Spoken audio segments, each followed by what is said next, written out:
The debt ceiling is a limit imposed by Congress on the amount of debt that the U.S. federal government can have outstanding. It covers debt incurred by administrations from both parties. The debt limit is currently set at $28.9 trillion. If Congress doesn't raise the debt ceiling, it could lead to a default. A default would mean that the government would not be able to pay its bills, such as interest on its debt, Social Security benefits, military salaries, and Medicare reimbursements. A default would also damage the U.S. credit rating, increase borrowing costs, and trigger a global financial crisis. To avoid this scenario, Congress passed a $2.5 trillion debt ceiling increase in December 2021 after months of partisan standoff. The measure was approved by a simple majority vote in both chambers, thanks to a one-time fast-track process that was agreed upon by the Senate leaders of both parties. The bill was signed by President Biden and raised the debt limit until after the 2022 midterm elections. This debt ceiling deal benefits business by ensuring that the government can continue to borrow and spend money to support the economy, especially during the pandemic recovery. It also avoids the uncertainty and volatility that a default would cause in the financial markets, which could hurt business confidence and investment. However, this debt ceiling deal angers the GOP by allowing Democrats to raise the debt limit without any spending cuts or reforms. Republicans have argued that the debt limit should be used as leverage to rein in government spending and reduce the deficit. They have also criticized Democrats for pursuing a massive social spending and climate bill that would add trillions more to the debt. The debt ceiling deal also exposes the deep divisions within both parties over fiscal policy and governance. Some Democrats have called for abolishing or reforming the debt ceiling altogether, arguing that it is an outdated and dangerous tool that creates artificial crisis. Some Republicans have accused their leaders of caving in to Democrats and betraying their principles. The debt ceiling deal may have avoided a default for now, but it has not resolved the underlying issues that led to the impasse. The U.S. debt is projected to grow faster than the economy in the coming years, driven by rising health care and retirement costs, as well as interest payments. The U.S.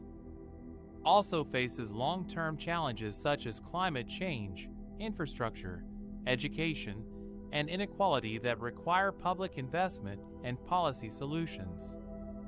The debt ceiling deal may have postponed the next showdown until 2023, but it has not eliminated the possibility of another one. The U.S. will need to find a more sustainable and bipartisan way to manage its debt and address its fiscal challenges in the future.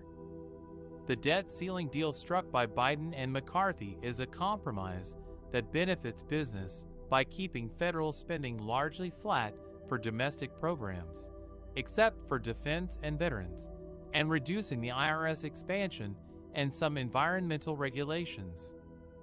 Here are some of the key points of the deal. The deal would suspend the $31.4 trillion debt ceiling until January 2025, allowing the government to pay its bills without risking a default that could harm the economy and global markets.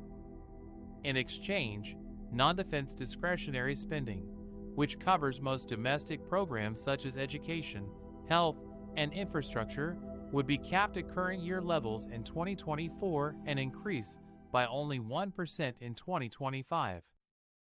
This means that most domestic programs would not see any significant growth in funding, which could limit their ability to address the needs of the public and the environment.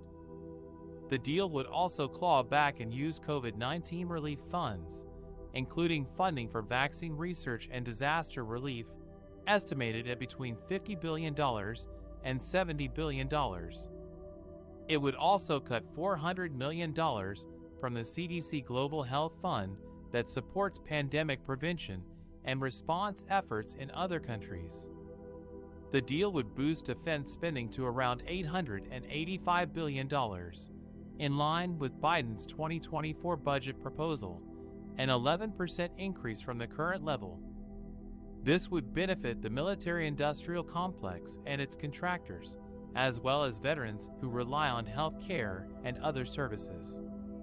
The deal would impose stricter work requirements on low-income Americans who benefit from federal food and health care programs, such as SNAP and Medicaid. This could reduce the number of people who qualify for these programs and force them to seek low-wage jobs or face hunger and illness. The deal would also change the way the IRS enforces the tax code for wealthy Americans. Biden and Democrats had secured $80 billion in new funding for a decade to help the IRS crack down on tax evasion and avoidance by the rich in last year's Inflation Reduction Act. The deal would move that funding from mandatory to discretionary spending, meaning that Congress would have to approve it every year. This could make it easier for Republicans to block or reduce the funding in the future, undermining Biden's efforts to make the tax system more fair and progressive. The deal would also include new rules around permitting and reviews for energy projects, such as pipelines and power plants. These rules could speed up the approval process for fossil fuel projects and weaken environmental protections. The debt ceiling deal is a mixed bag for business. On one hand, it avoids a default that could have catastrophic consequences for the economy and financial markets. It also increases defense spending, which benefits some sectors of the economy.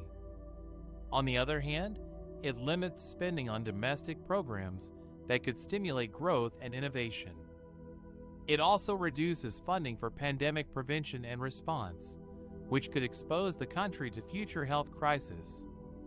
It also weakens tax enforcement and environmental regulations, which could erode public trust and social stability. The debt ceiling deal has angered many Republicans who wanted to see more cuts in federal spending and less support for low-income Americans. They argue that the deal does not address the root causes of the debt crisis and only postpones the inevitable default. One of the main points of contention is the lack of work requirements for recipients of social programs such as Medicaid, food stamps, and housing assistance. Republicans claim that these programs create a culture of dependency and discourage people from finding jobs. They wanted to impose stricter rules that would force people to work or lose their benefits. Another source of frustration for the GOP is the approval of permits for a controversial pipeline project in West Virginia. The pipeline would transport natural gas from shale fields to markets in the East Coast. Republicans say that the project would create jobs and boost energy independence. However, environmentalists and some Democrats oppose the pipeline, saying that it would harm wildlife, water quality, and public health. The debt ceiling deal has thus created a rift within the Republican Party, with some lawmakers accusing their leaders of caving in to Democratic demands and others warning of the consequences of a default. The deal has also alienated some of their core supporters, who see it as a betrayal of their conservative principles.